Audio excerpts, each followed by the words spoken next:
ప్రభునందు ప్రియమైన జైహోజీర్లోని spiritual prayer team members అందరికీ నా హృదయపూర్వక వందనాలండి. ఇది నిన్నకే ఏర్పాటు చేయబడిన వాక్య భాగము మత్తయి సువార్త 11:30 చదువుదాము. దయచేసి వాక్యంలోకి వెళ్దాం. ఎలాగనగా నా కాడు సులువుగాను నా భారం తేలికగాను ఉన్నది. చిన్న ప్రేయర్ చేసుకుందామండి. స్తోత్రం స్తోత్రం స్తోత్రం. పరిశుద్ధుడు పరిశుద్ధుడు పరిశుద్ధుడు సర్వభూలోకమును సృజించి దాన్ని నీతో న్యాయంతోను పరిపాలించి చూపుని ఆడపడుచున్న మగనేసయ మీ ఘనమైన పాదములకు లెక్కించడం వందనములు. స్తోత్రం ప్రభా. సర్వశక్తి గల దేవుడిగా మీరున్నారు తండ్రి. ఏమి ఇచ్చినా కూడా మీరు రుణం తీర్చలేను ప్రభా. నా తండ్రి ఆయన వాక్యం ఇచ్చుండగా నా తండ్రి ప్రతి ఒక్క బిడ్డ నూరంకులు దీవించి ఆస్వాదించండి. నా తండ్రి తండ్రి సమస్త ఘనత మహిమలు మీరే పొందుకుంటారని మా కొరకు నా కొరకు సిలువలో ప్రాణం పెట్టి తిరిగి లేచిన యేసయ్య పరిశుద్ధ నామమున మిక్కిలి వినయంతో బ్రతిమలాడి వేడుకొనుచున్నాం మా పరమ తండ్రి. ఆమేన్. ప్రభునందు ప్రియమైన సహోదరి సహోదరులారా, మరొకసారి నా హృదయపూర్వక వందనాలు తెలియజేస్తున్నాను. ఈరోజు మనం దేవుని యొక్క వాక్య భాగాన్ని వినడానికి ఇక్కడ దేవుని వలన సంతోషంగా దేవుడు మనకి ఇచ్చిన అవకాశాన్ని బట్టి దేవునికి ఎన్నో వందనాలు మనం చెల్లించేవారుగా ఉన్నామండి. అయితే ఇక్కడ యేసుప్రభు గారు చెప్తున్నారండి అక్కడ ఆయన కపెర్నహూములో ఆయన అంటున్నారనమాట, అయ్యో బెత్సైదా కొరజీనా, మీ యొక్క దేశంలో మీ ఊర్లో మీ ప్రాంతంలో చేసిన సూచక్రియలు వేరే చోట చేస్తే కనుక అనేక మంది నా శిష్యులుగా తయారయ్యేవారు. ఎప్పుడు కూడా మిమ్మల్ని నేను స్వస్థపరిచాను, తర్వాత అనేకమైన సూచక్రియలు మహత్కార్యాలు చేశాను, కానీ మీరు ఎప్పుడు కూడా అలాగా రాతి గుండెనే కలిగి ఉన్నారు. ఎప్పుడు కూడా దేవుని మీ యొక్క నోటితో ఒప్పుకునే పరిస్థితి మీ దగ్గర లేకుండా ఉందని చెప్తున్నారు యేసుప్రభు గారు. నా ప్రియమైన సహోదరులారా, మనకి జ్ఞానాన్ని అయినా చెప్తున్నారు. ఆ జ్ఞానం చెప్పినా కూడా చాలామంది గ్రహించలేని పరిస్థితిలో ఉన్నారండి. నా ప్రియమైన సహోదరులారా, చూడండి, యవన బిడ్డలు అయిన వారు ఈ రోజుల్లో దేవుని నమ్ముకోవడం ఎక్కువగా విరివిగా నమ్ముకోవడం మనం చూస్తున్నాం. నా ప్రియమైన సహోదరులారా, అంటే అంతా తెలుస్తుంది, అంతా నాకే తెలుసు అన్నట్టుగా చాలామంది వాక్యం తెలుసున్నట్టుగా, నాకు వాక్యం చాలా బాగా తెలుసు, ఇదంతా నాకు తెలుసు, నేను ఏమి చేయక్కర్లేదు, నేను కనీసం ఆదివారం ప్రేయర్ కూడా వెళ్ళక్కర్లేదు అన్న మొండి పట్టుదలతో ఉంటారండి. నా వాక్యం నా హృదయంలో ఉంది చాలు అనేసి అనుకుంటారు. కానీ నా ప్రియమైన సహోదరులారా, ఇక్కడ అపోస్తలుడైన పౌలు గారు చెప్తున్నారు తిమోతి రాసిన పత్రిక 2వ అధ్యాయంలో, ఏమండి ఆయన మనకి మధ్యవర్తిగా ఉన్నాడండి యేసుప్రభు గారు. ఏమండి మధ్యవర్తిగా ఉన్నారు. 6వ అధ్యాయంలో 6వ వచనంలో అనమాట. తిమోతి 1వ తిమోతి 2వ అధ్యాయము 6వ వచనం అండి. అక్కడ ఏమైనా ఉందంటే మనకి మధ్యవర్తిగా యేసుప్రభు గారు ఉన్నారండి. అంటే యేసుప్రభు గారు ఉన్నప్పుడు మనకి ఏంటంటే ఆయన మన గురించి ఆయన యొక్క తను రిక్తునిగా చేసుకుని మన అందరి కొరకు తన యొక్క ప్రాణాన్ని మనకి క్రయధనంగా అర్పించారండి. అందుకు మనం ఏం చేయాలంటే ఆయనకి ఎప్పుడు కూడా మనం కృతజ్ఞతాస్తుతులు చెల్లించేవారిగానే ఉండాలి. నా ప్రియమైన సహోదరులారా, ఎప్పుడు కూడా మన యొక్క విన్నపాలు ఆయన తెలియజేసేవారికి ఉండాలి. ఆయన దేవునికి మనకి మధ్యవర్తిగా ఉన్నారండి యేసుప్రభు గారు. అప్పుడు మనం ఏం చేయాలండి, తప్పకుండా మనం చెప్పేవారుగా, మన యొక్క అక్కర్లని మనం చెప్పేవారుగా ఉండాలండి.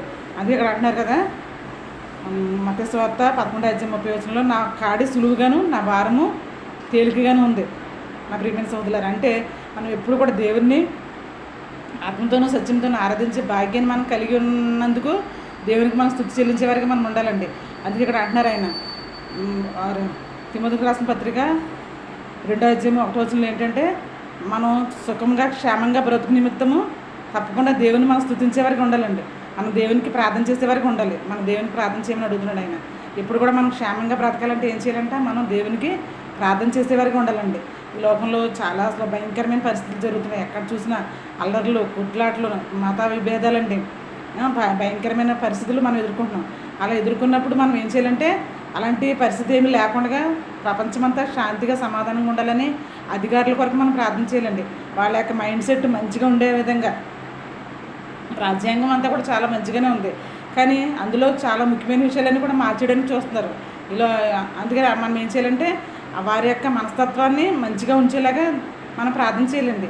వారి యొక్క అధికారాన్ని దుర్వినియోగం చేసుకోకుండా మనం ప్రార్థన చేయాలి. అధికారులైన వారు అధికారుల కొరకు, ఏమంటే రాజుల కొరకు ప్రార్థన చేస్తే మనం క్షేమంగాను సుఖంగాను బ్రతుకు నిమిత్తం మనం ప్రార్థన చేయాలని అపోస్తలుడైన పౌలు గారు చెప్తున్నారండి. నా ప్రియమైన సోదరులారా, ఇక్కడ అంటున్నారు ఆయన, నేను అన్ని జనుల్లో సువార్తను ప్రకటిస్తున్నాను కేవలం వాళ్ళ యొక్క మనస్తత్వాన్ని మార్చే విధంగా, వాళ్ళు మంచి విషయాలు తెలుసుకునే విధంగా నేను వాళ్ళు మంచిగా ఉండాలని, దేవుని కొరకు వారు బ్రతకాలని, వారి యొక్క పరిస్థితి మార్చుకోవాలని నేను వారికి మాత్రమే నా యొక్క సేవను నేను చేస్తున్నానని చెప్తున్నారు. ఎవరంటే అపోస్తలుడైన పౌలు గారు. నా ప్రియమైన సోదరులారా, మనం ఇప్పుడు ఏం చేయాలంటే ఎవరైతే ఇంకా యేసుప్రభు గారిని తెలియకుండా స్టిల్ ఇంకా అదే అజ్ఞానంలో ఉన్నారో వారిని తప్పకుండా మనం ఏం చేయాలంటే వారికి యేసుప్రభు గారి యొక్క రక్షణ సువార్తను అనేక మందికి మనం చాటి చెప్పేవారికి ఉండాలండి. నా ప్రియమైన సహోదరులారా, ఆయన అదే అంటున్నారు, తప్పకుండా మనం ఆయన్ని అడిగేవారిగా మనం ఉండాలండి. అలా అడిగినప్పుడు ఆయన సమస్తం మనకు దయచేసేవారిగా ఉంటారు. చూడండి, మన తల్లిదండ్రులు ఉంటారు, మన బిడ్డలు ఉంటారు. మన మన మన బిడ్డలు వచ్చి అమ్మ నాకు ఇది కావాలి అది కావాలని అంటే మనం తప్పకుండా మనం వాళ్ళకి ఇస్తామండి. అంతేగాని వారి మనసులోనే వాళ్ళు మదన పడిపోయి వాళ్ళందరికీ మంచి మంచి బుక్స్ ఉన్నాయి, వాళ్ళందరికీ మంచి మంచి బట్టలు ఉన్నాయి, నాకే చాలా తక్కువగా ఉంది, అయ్యో ఎలాగనేసని వాళ్ళ మనసులో వాళ్ళే కుమిలిపోతున్నప్పుడు వారి యొక్క అవసరాలు తీర్చుకోలేని పరిస్థితిలో ఉంటారండి వాళ్ళు. అందుకే మనం ఏం చేయాలంటే మన తల్లిదండ్రులకి మనం ఏదైతే మనకు అవసరం ఉందో వాళ్ళకి చెప్పాలండి. అలానే లగ్జరీ ఐటమ్స్ మనం కోరడం కాదు. మన కారు కావాలి, బంగ్లా కావాలి ఇలాంటిది కాదండి. మన దైనందిన జీవితంలో ఏదైతే అవసరం ఉందో అవసరత మనం తల్లిదండ్రులు చెప్పేవరకు మనం ఉండాలి, బిడ్డలైన వారు. సేమ్ అదేవిధంగా మనం యేసుప్రభు గారికి మనం యొక్క విన్నపాలన్నీ మనం తెలియజేసే వారికి ఉండాలండి. ఆయన తప్పకుండా వింటారు. అడుగుడి మీకు ఇవ్వబడును, వెతకుడి మీకు దొరికినని ఆయన వాగ్దానం ఇచ్చారండి. అందుకే మనం మన యొక్క బిడ్డల కొరకు, మన యొక్క బంధువుల కొరకు, మన భర్తల కొరకు మనం తప్పకుండా మనం ప్రార్థించే వారికి ఉండాలి. అందుకే ఇక్కడ అపోస్తలుడైన పౌలు గారు ఏమంటాడంటే ఈ యొక్క అధికారుల కొరకు ప్రార్థన చేయండి, మనం సుఖంగాను క్షేమంగాను బ్రతుకు నిమిత్తము అధికారుల కొరకు మీరు ప్రార్థన చేయండి అనేసి ఆయన చెప్తున్నారండి నా ప్రియమైన సోదరులారా. అందుకే ఇక్కడ చూడండి, ఆయన నీ రాకపోకల్లో 91 దావీదు కీర్తన, ఆయన నీ రాకపోకల్లో ఎప్పుడు కూడా నీకు తన దూతలను కావలాగా ఉంచుతారంట నా ప్రియమైన సోదరులారా. మనం ఎప్పుడు కూడా మనం ప్రయాణం చేసేటప్పుడు తప్పకుండా మనం ప్రార్థన చేసుకునే వరకు ఉండాలి. ఇప్పుడు ఈ రోజుల్లో చాలా యాక్సిడెంట్లు అండి, భయంకరమైన యాక్సిడెంట్లు మనకు జరుగుతూ ఉన్నాయి. అంటే మన ప్రయాణం అయిన తర్వాత తప్పకుండా మనం ప్రార్థన చేసుకున్నప్పుడు మన యొక్క మార్గాన్ని దేవునికి అప్పగించినప్పుడు తప్పకుండా దేవుడు మనకు సహాయం చేసేవారు ఉంటారండి. అందుకే ఇక్కడ దావీదు మహారాజు ఏం చెప్తున్నాడంటే ఆయన అంటున్నారనమాట, మహోన్నతిని చోట నివసించేవాడే సర్వశక్తిని నీడని విశ్రమించేవాడు. ఏమండి, నేను అతను నాకు మొరపెట్టగా నేను అతనికి ఉత్తరం ఇచ్చాను అని చెప్తున్నాడు దేవుడు ఇక్కడ. మనం ఎందుకంటే తప్పకుండా మనం మొరపెట్టేవారికి ఉండాలండి. చూడండి, ఇక్కడ ఆయన ఏమంటారంటే 91 దావీదు కీర్తనలో అతడు నా కుడివైపున తన దూతల్ని మన కాపలా ఉంచడానికి ఆయన ఆ దూతల్ని ఆజ్ఞాపిస్తాడంటండి. ఈ వాక్యాన్ని ముస్లిమ్స్ చాలా బాగా నమ్ముతారండి. వాళ్ళు నమాజ్ చేసుకున్నప్పుడు నమాజ్ పూర్తయిన తర్వాత ఎలా చూసుకుంటారండి. అంటే దానికి అర్థం ఏంటంటే నా పక్కన అటువైపు దేవదూతలు ఉన్నారు, ఇటువైపు దేవదూతలు ఉన్నారని వాళ్ళు చూస్తారు. కానీ మనమైతే ఏమనుకుంటామంటే మన దేవుడే, మన యేసుప్రభు గారే, అందుకని మనం ఏం అడగవలసిన పని లేదు, ఆయనే మనకు ఇస్తాడు అనేసి మనం చాలా బండ కాన్ఫిడెంట్లో మనం ఉంటున్నామండి. కానీ ప్రియమైన సోదరులు ఎప్పుడు కూడా మనం దేవుడిని అడిగి పొందుకునే వరకు ఉండాలండి. మనకి బిడ్డలకి జ్ఞానం కొద్దిగా ఉందా మనం తప్పకుండా ప్రార్థించే వరకు మనం ఉండాలండి. వారికి అనారోగ్యంగా ఉందా మనం ప్రార్థించే వరకు ఉండాలి నా ప్రియమైన సోదరులారా. ఆ విధంగా మనం ఎప్పుడైతే ప్రార్థన చేసుకుంటామో తప్పకుండా దేవుడు మనకి సహాయం చేసే వరకు ఉండాలి. అది కూడా మనం తప్పకుండా ఫుల్ కాన్ఫిడెన్స్గా మనం కలిగి ఉండాలి. శ్రమలో నేను మొరపెట్టగా నేను అతనికి ఉత్తరం ఇస్తానని చెప్తున్నాడు, దేవుడే చెప్తున్నాడండి ఇలాగా నా ప్రియమైన సోదరులారా. ఇక్కడ ఈ విధంగా చాలామంది భక్తులు, బైబిల్లో భక్తులండి, మోషే గారు కావచ్చు, యోసేపు గారు కావచ్చు, వీళ్ళందరూ కూడా దేవుని ప్రార్థించి వారి యొక్క సమస్యల నుంచి వాళ్ళు రెక్టిఫై అయ్యారండి. వాళ్ళ సమస్యల నుంచి వాళ్ళు విముక్తి కలిగించుకున్నారు నా ప్రియమైన సోదరులారా. అందుకే మనం ఏం చేయాలంటే తప్పకుండా దేవుని మనం ప్రార్థించే వరకు ఉండాలి. చూడండి, యోసేపు ఎప్పుడైతే ఆ కళ్ళ భావాన్ని చెప్పినప్పుడు అతను అన్నాడు అనమాట. యోసేపు ఏమంటాడంటే నువ్వు రాజుగారి దగ్గరికి తిరిగి వెళ్తావు కదా, ఆయన సముఖానికి నీ ఉద్యోగం తిరిగి పొందుకున్నప్పుడు నన్ను జ్ఞాపకం చేసుకునేసి అన్నాడు. మనుషులతో ఆ యొక్క అతనితో చెప్పాడండి, ఆ పానదాయకుడు అతనితో చెప్తే అతను అసలు చెప్పలేదన్నమాట, మర్చిపోయాడు అతను. కానీ తర్వాత దేవుడే రోజు ఇంకా యోసేపు ప్రార్థన చేసుకున్నప్పుడు దేవుడే ఆ యొక్క రాజుకి నా కళ్ళ భావాలు చెప్పేవాళ్ళు ఎవరైనా ఉన్నారా అని ఆ రాజే అడిగే విధంగా దేవుడు చేశాడండి నా ప్రియమైన సోదరులారా.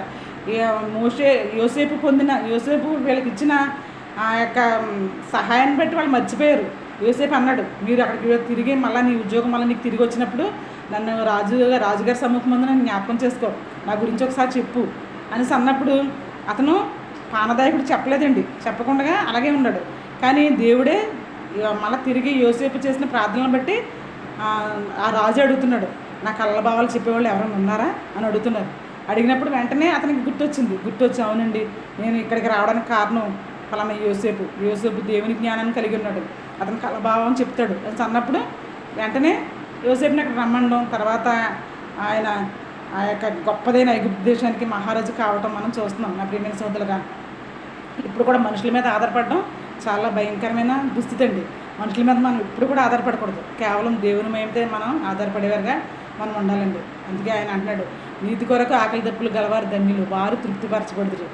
నా ప్రియమైన సోదరులారా, ఇక్కడ ఏంటంటే మత్తయి సువార్త 5వ అధ్యాయం 6వ వచనంలో, నీతి కొరకు ఆకలి దప్పులు గలవారు ధన్యులు, వారు తృప్తిపరచబడుదురు. మనం తప్పకుండా దేవుని పట్ల మనం ఎప్పుడైతే మనం ఆకాంక్షను కలిగి ఉంటామో దేవుడే మనకు సహాయం చేసే వరకు ఉండాలండి. మొదట మనం ఆయన రాజ్యాన్ని నీతిని వెతికినప్పుడు సమస్తం ఆయన మనకు దయచేసే వరకు ఉంటారు నా ప్రియమైన సోదరులారా. అందుకే వీరు అంటున్నారు, నేను బెత్సైదా అయ్యో కొరాజీనా నీ దగ్గర చేసిన సూచక్రియలు నేను ఇక్కడ చేస్తే కనుక వీళ్ళందరూ కూడా నా మార్గాన్ని అనుసరించేవారు అనేసి ఆయన చెప్తున్నారు నా ప్రియమైన సోదరులారా. మనం పుట్టిన దగ్గర నుంచి కూడా దేవుడు మనకి ఎన్నో మేలులు ఎన్నో ఆశ్చర్యకార్యాలు మన జీవితంలో చేశారండి. కానీ మనం ఇంకా స్టిల్ ఇంకా మనం ఏంటంటే ఏ విషయాన్ని కూడా మనకు చెప్పకుండా మన హృదయంలోనే దాచుకుంటున్నామండి. ఒక మంచి విషయాన్ని మనం అనేక మందికి చెప్పే వరకు ఉండాలండి.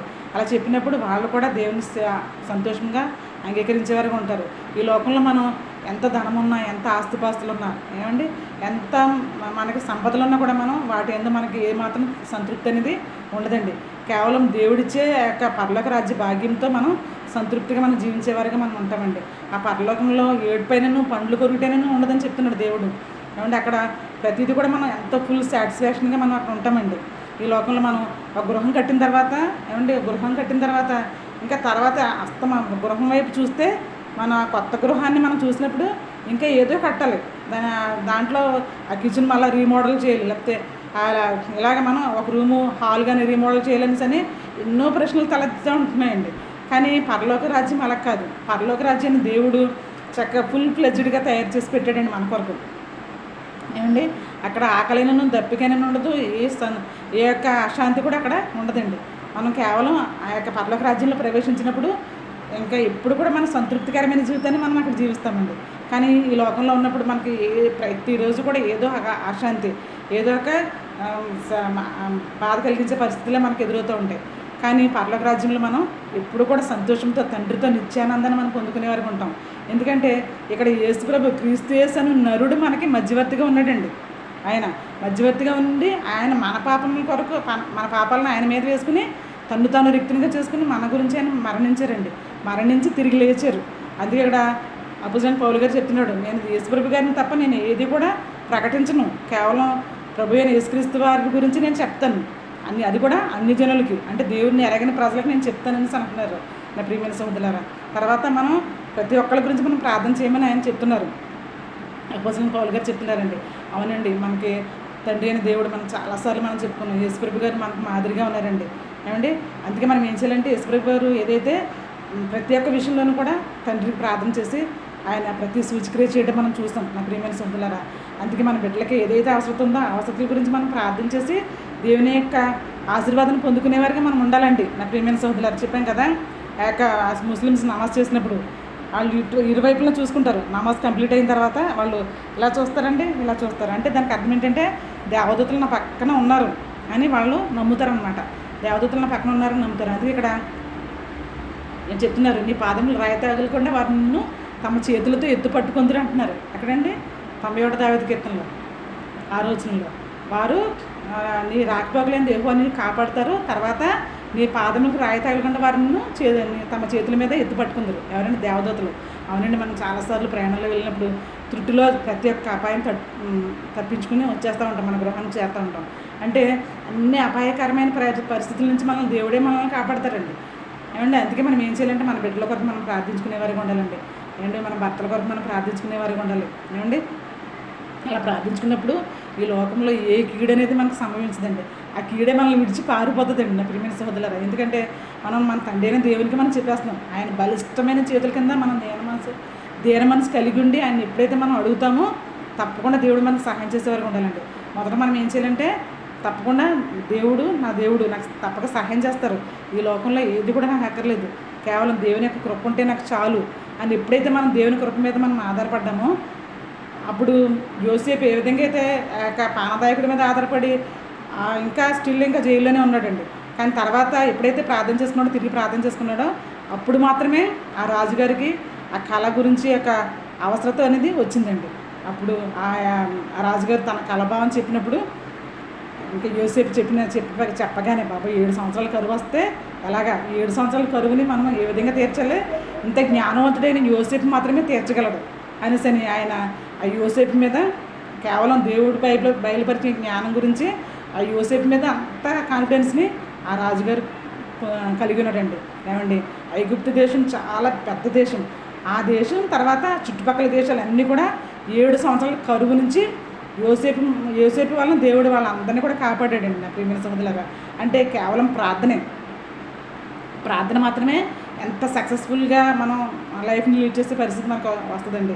నా జీవితంలో నేను చాలాసార్లు చూస్తానండి. చాలా భయంకరమైన శ్రమలు, చాలా భయంకరంగా మబ్బులాగా వచ్చేస్తాయండి. కానీ ఎప్పుడైతే నేను ప్రార్థన చేసుకున్నానో ఖచ్చితంగా దేవుడు నాకు ఎలా అంటే ఆ సమస్య గురించి ఏడ్చి ప్రార్థన చేసుకునేలాగా నా యొక్క సిచ్యువేషన్ క్రియేట్ చేస్తాడండి ఆయన. అలా క్రియేట్ చేసినప్పుడు నేను తప్పకుండా తండ్రి ఇప్పుడు వరకు నేను సరిగ్గా అడగలేదు అనేసి నేను వెంటనే ఏడ్చి ప్రార్థన చేసుకోగానే చాలా ఈజీగా ఆ ప్రాబ్లం సాల్వ్ అవుతుందండి. అంటే ఇలాంటి భయంకరమైన పరిస్థితుల్లో మనం జీవిస్తున్నాం. నేను చుట్టుపక్కల ఈ యొక్క లోకంలో మనం అనుదినము నిత్యము పోరాటంతో మనం జీవిస్తున్నామండి. కానీ మనకి యేసుప్రభు గారు ఉన్న సంగతి మనం ఇప్పుడు కూడా మర్చిపోకూడదు. నా ప్రియమైన సోదరులారా, ఇప్పుడు కూడా మర్చిపోకుండా తప్పకుండా మనం ఆయన మీద మన భారాన్ని వేయాలండి. అందుకే ఇక్కడ అంటున్నారు 11 మత్తయి సువార్త 11వ అధ్యాయము 29వ వచనంలో ఏమనిందంటే, ప్రయాసపడి భారం మోసుకున్న సమస్తమైన జనులారా నా యొద్దకు రండి, నేను మీకు పూర్తి విశ్రాంతిని కలుగు చేస్తాను అంటున్నాడు యేసుప్రభు గారు. ఆయన అంటున్నారనమాట, నేను అక్కడ చేసిన సూచనలు ఇక్కడ చేస్తే మీరు అందరూ కూడా నా శిష్యులైందురు అని చెప్తున్నారు.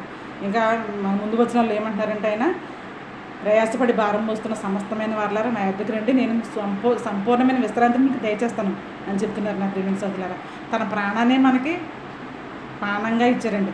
తన ప్రాణాన్నే మనకి క్రయధనంగా మనం చేసిన పాపాల కోసం. ఏమండి, మనం చేసిన పాపాలకి ఎంత భయంకరమైన మూల్యం చెల్లించినా కూడా ఆ పాపం అనేది పోదండి. కేవలం యేసుప్రభు గారే మన పట్ల తన ప్రేమను వెల్లడిపరిచి ఇట్లనగా మనం ఇంకనూ పాపులమై ఉండగా ఆయన మన కొరకు చనిపోయాడండి.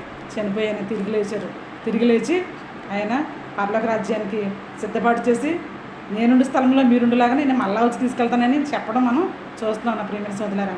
అందుకే మనం ఏం చేయాలంటే పౌలు గారు చెప్పినట్టుగా అందరి కొరకు, అధికారులు అందరి కొరకు మనం ప్రార్థన చేసేవారికి ఉండాలండి. ఏమండి, తర్వాత ఈ పరిపాలన కొరకు మనం ప్రార్థన చేసేవారికి ఉండాలి. మన బిడ్డల కొరకు మనం ప్రార్థన చేసుకునేవారికి ఉండాలి. మన భవిష్యత్తు కొరకు మనం ప్రార్థన చేసుకునేవారికి ఉండాలి. ఆ తర్వాత మనం ఏం చేయాలంటే ఇప్పుడు కూడా పరలోకం మీదే మన గురి ఉండాలండి.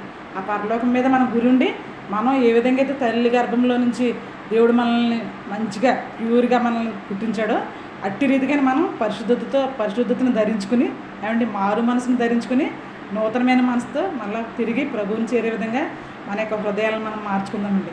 ఆ విధంగా మార్చుకున్నప్పుడు తప్పకుండా దేవుడు మనకి ఆ యొక్క గొప్పదైన పరలోక రాజ్యాన్ని, ఏ సమస్యలు లేని పరలోక రాజ్యాన్ని, ఏమండి అన్నీ ఫుల్ ఫ్లెజ్డ్గా ప్రతిదీ కూడా మనకు సంతోషంగా అమర్చిన ఆ పరలోక భాగ్యాన్ని మనం పొందుకుంటామండి. నా ప్రియమైన సోదరులారా, అట్టి భాగ్యాన్ని మనం పొందుకోవాలంటే ఇప్పుడు కూడా మన చింత యావత్తు ఆయన మీద వేయాలండి. ఆయన మీద వేసినప్పుడు తప్పకుండా ఆయన తీర్చేవారు ఉంటారు. యేసుప్రభు గారికి మాత్రమే మనం చెప్పేవారు ఉండాలి, తండ్రి నా పాపాలు క్షమించు. యేసు నామమున మనం అడగాలండి. నా ప్రియమైన సోదరులారా, యేసు నామమున ఎప్పుడైతే మనం అడిగామో తప్పకుండా ఆయన మనకి మధ్యవర్తిగా ఉన్నారు. అపోస్తలుడైన పౌలు గారు అంటారు కదా, ఆయన మనకి మధ్యవర్తిగా ఉన్నారు. అందుకే మనం తప్పకుండా ఆయన నామమున, యేసుప్రభు గారి యొక్క నామమున మనం అడిగేవారుగా మనం ఉండాలండి. అలా అడిగినప్పుడు తప్పకుండా దేవుడు మనకి మన ఉన్న ప్రతి ఒక్క అవసరం తీర్చేవారికి ఉంటారు. అట్ ద సేమ్ టైం మనం కూడా మన జీవితాన్ని మంచి ఉద్దేశంతో మనం లీడ్ చేయాలండి. మన లైఫ్ని పరిశుద్ధంగాను నిందారహితంగాను లీడ్ చేసేవారిగా మనం ఉండాలండి. దేవుని యొక్క సహాయం కోరాలి. నా ప్రియమైన సోదరులారా, చూడండి యోసేపు శోధనలో పడే పరిస్థితి ఉన్నప్పుడు ఆ శోధన నుంచి పారిపోయాడండి. నా ప్రియమైన సోదరులారా, కొన్నిసార్లు మనం ఒంటరిగా ఉంటాం. పాపం చేయడానికి ఎంతో మనకి అక్కడ పాపం చేయడానికి చాలా సౌకర్యంగా ఉంటుంది. పాపం అనేది చాలా సౌకర్యమైన పరిస్థితిని క్రియేట్ చేస్తుంది ఆ కాసేపు కూడా. అయితే దాన్ని మనం పాపం చేయడానికి అవకాశం ఉండి కూడా మనం చేయకుండా ఉంటే అది ఎంతో దేవుడు మనల్ని దీవించేవారు ఉంటారండి. ఆ విధంగానే యోసేపు దీవించబడ్డాడండి. నా ప్రియమైన సోదరులారా, యోసేపు ఆ యొక్క పొతిఫర్ భార్య ఎంత భయంకరంగా ఇబ్బంది పెట్టిందో అయినప్పటికీ ఆ యోసేపు ఆ విషయంలో టెంప్ట్ అవ్వలేదన్నమాట. అంటే ఈ రాజుగారి భార్యతో నేను సంబంధం పెట్టుకుంటే ఈ లోకమంతా, ఈ రాజ్యమంతా నాకు అయిపోద్ది కదా అనేసి మూర్ఖపు మైండ్ ఉన్న వాళ్ళు అయితే ఆ విధంగా ఆలోచించుతారు. కానీ పరమజ్ఞానాన్ని కలిగి ఉండడం యోసేపు అండి. అందుకే ఆయన ఏం చేశాడంటే ఆ పొతిఫర్ భార్య దగ్గర నుంచి దూరంగా పారిపోయాడు. తర్వాత దేవుని మీద పూర్తిగా ఆధారపడ్డాడు. అందుకే ఆయన గొప్పదైన ఐగుప్తు దేశానికి మహారాజుగా అయ్యాడండి. ఎప్పుడైతే మనం మైండ్ ప్యూరిటీ కలిగి ఉంటుందో మన జీవితకాలం అంతా కూడా మన కృపాక్షేమాలే మనం వెంట వస్తాయండి. అలా వచ్చినప్పుడు మన బిడ్డలో మనం అందరం కూడా సంతోషించి ఆనందించే వరకు ఉంటాం. అందుకే ఆయన అంటున్నారనమాట, తప్పకుండా మన చింత యావత్తు ఆయన మీద వేయమని చెప్తున్నాడు. నా భారము సులువుగా ఉంటుందని చెప్తున్నాడండి ఆయన. నా కాడి తేలికగాను నా భారము సులువుగాను ఉంటుందని చెప్తున్నారు. ఈ సువార్త ప్రకటించడం అనేది చాలా ఈజీ అండి. ఏమండి మన దేవుని యొక్క వాక్యాన్ని తెలుసుకుంటాం. తర్వాత మనం తెలిసిన విషయాన్ని మనం అనేక మందికి మనం షేర్ చేసుకున్నప్పుడు మన దేవుడు మహిమపరచబడతారండి. తర్వాత మన ప్రవర్తన కూడా మన యొక్క దేవుని మహిమపరిచే విధంగా మనం ఉంచే విధంగా మనం ఉండాలండి. మనం బైబిల్లో ఉన్న భక్తులందరినీ కూడా మనం మార్గదర్శకంగా తీసుకోవాలి. అబ్రహాం గారు కావచ్చు, యాకోబు, యోసేపు, ఏమండి తప్పకుండా మనం మోషే గారిని వీళ్ళందరినీ కూడా ఆదర్శంగా తీసుకోవాలి. తర్వాత మనం తప్పకుండా యేసుప్రభు గారిని మన ఆధారంగా మనం మోడల్గా తీసుకోవాలండి. యేసుప్రభు గారిని మనం ఎప్పుడైతే మోడల్గా తీసుకున్నామో తప్పకుండా ఆయన ఏది విధంగా అయితే జీవించారో మనం కూడా ఆ విధంగా జీవించే పరిస్థితిని దేవుడే మనకు సహాయం చేస్తారండి. యేసుప్రభు గారు ఏ విధంగా అయితే సాతాన్ని దూరంగా తరిమి కొట్టారో మనం కూడా ఈ లోకంలో ఉన్న శోధనలు మనం దూరంగా తరిమి కొట్టే పరిస్థితి యేసుప్రభు గారు మనకు సహాయం చేస్తారండి. అటు సహాయం మనకు కావాలంటే మనం ఏం చేయాలి? దేవుని మీద పూర్తిగా ఆధారపడి బ్రతికేవారుగా మనం ఉండాలండి. దేవుని తప్పకుండా మనం అడిగేవారుగా ఉండాలి. ఆయన అంటారు 97 దావీదు కీర్తనలో, అతను నాకు మొరపెట్టగా నేను అతనికి ఉత్తరం ఇచ్చేది, నా రక్షణ అతనికి చూపించదు. ఏమండి అందుకే దేవుని యొక్క రక్షణ మనకు కావాలన్నా ఏమండి మనం తప్పకుండా మన దీర్ఘాయుషు ఇంకా 97 దావీదు కీర్తనలోనే ఉంది. దీర్ఘాయుషుతో మనం తృప్తిపరిచే దేవుడిగా ఉన్నారండి. నా ప్రియమైన సోదరులారా, అటు యొక్క భాగ్యాన్ని మనం అందరం పొందుకునేలాగా దేవుడు మన కుటుంబాలని ఆయురారోగ్యాలతో సుఖ సంతోషాలతో ఆత్మీయమైన జ్ఞానంతో ఎల్లప్పుడూ దీవించలాగా దేవుడు ఈ కొద్ది మాటలు నేను ముగిస్తున్నానండి. దేవుడు మన అందరినీ కూడా ఈ వాక్యం వినిచిన ప్రతి ఒక్క బిడ్డను దేవుడు ఆయురారోగ్యాలతో సుఖ సంతోషాలతో ఆత్మీయమైన జ్ఞానంతో దీవించి ఆశీర్వదించును గాక. ఆమేన్.